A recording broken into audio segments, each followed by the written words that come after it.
আমি বিশ্বাস করি যারা কোটা সংস্কার আন্দোলনে জড়িত তাদের সাথে এই সকল সন্ত্রাসীদের কোনো সম্পর্ক নেই, বরং সন্ত্রাসীরা এদের মধ্যে ঢুকে সংঘাত ও নৈরাজ্যকর পরিস্থিতির সৃষ্টি করছে। এই ধরনের ঘটনার সঙ্গে যারা জড়িত তাদের চিহ্নিত করে উপযুক্ত শাস্তির ব্যবস্থা করা হবে।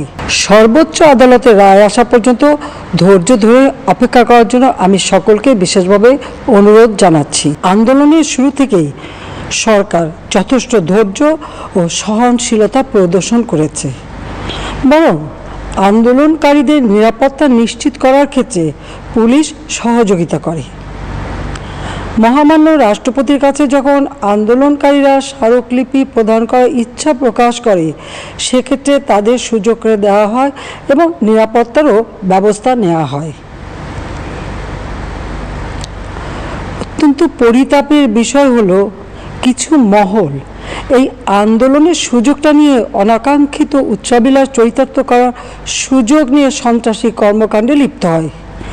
এর ফলে এই কোমলমতি শিক্ষার্থীদের আন্দোলনকে ঘিরে যে সকল ঘটনা ঘটেছে তা খুবই বেদনাদায়ক ও দুঃখজনক।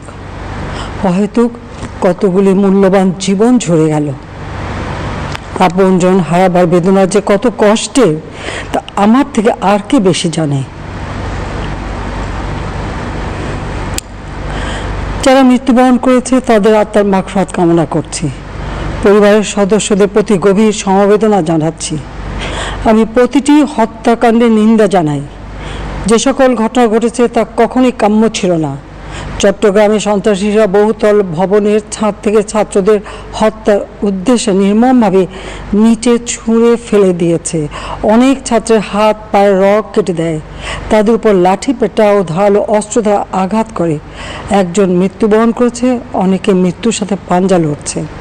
ঢাকা, রংপুর এবং রাজশাহী বিশ্ববিদ্যালয়ের উপাচার্যের বাসভবন ও ছাত্রছাত্রীদের আবাসিক হলে অগ্নিসংযোগ ও ভাঙচুর করা হয়। সাধারণ পথচারী, দোকানিদের আক্রমণ, এমনকি রোগীবাহী অ্যাম্বুলেন্স চলাচলে বাধা প্রদান করা হয়। মেয়েদের হলে ছাত্রীদের উপর আক্রমণ করা হয়েছে এবং লাঞ্ছিত করা হচ্ছে।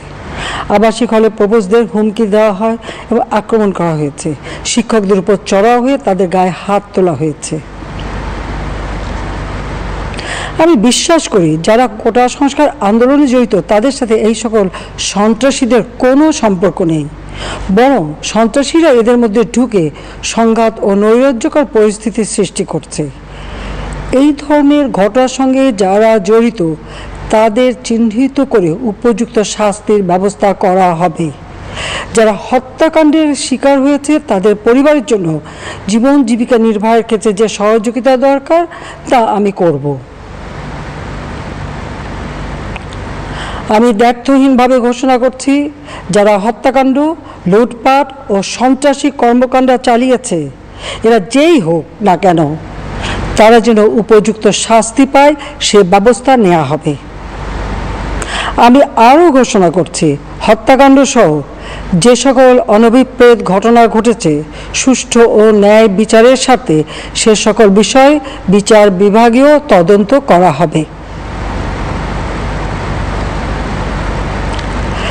কাদের উস্কানিতে সংঘর্ষের সূত্রপাত হলো, কারা কোন উদ্দেশ্যে দেশকে একটি অরাজক পরিস্থিতির দিকে ঠেলে দিল তা তদন্ত করে বের করা হবে।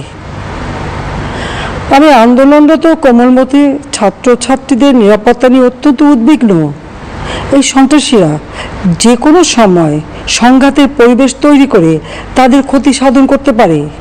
তাই শিক্ষার্থীদের পিতা মাতা, অভিভাবক এবং শিক্ষকদের প্রতি আমার আবেদন, তারা যেন তাদের সন্তানদের নিরাপত্তার বিষয়ে সজাগ থাকেন। একই সাথে সকল শিক্ষা প্রতিষ্ঠানের ছাত্রছাত্রীদের নিরাপত্তার বিষয়টি বিশেষভাবে নজর রাখেন। সরকার হাইকোর্টের রায়ের বিরুদ্ধে সর্বোচ্চ আদালতে আপিল করেছে। আপিল আদালতে শুনানির দিন ধার্য করা হয়েছে। আদালত শিক্ষার্থীদের কোনো বক্তব্য থাকলে তা শোনার সুযোগ সৃষ্টি করে দিয়েছে। এই আইনি প্রক্রিয়ার মাধ্যমে সমস্যা সমাধানের সুযোগ রয়েছে। এই আইন প্রক্রিয়া সমাধানের সুযোগ থাকা সত্ত্বেও রাস্তায় আন্দোলনে নেমে দুষ্কৃতিকারীদের সংঘাতের সুযোগ করে দেবেন না। সর্বোচ্চ আদালতের রায় আসা পর্যন্ত ধৈর্য ধরে অপেক্ষা করার জন্য আমি সকলকে বিশেষভাবে অনুরোধ জানাচ্ছি।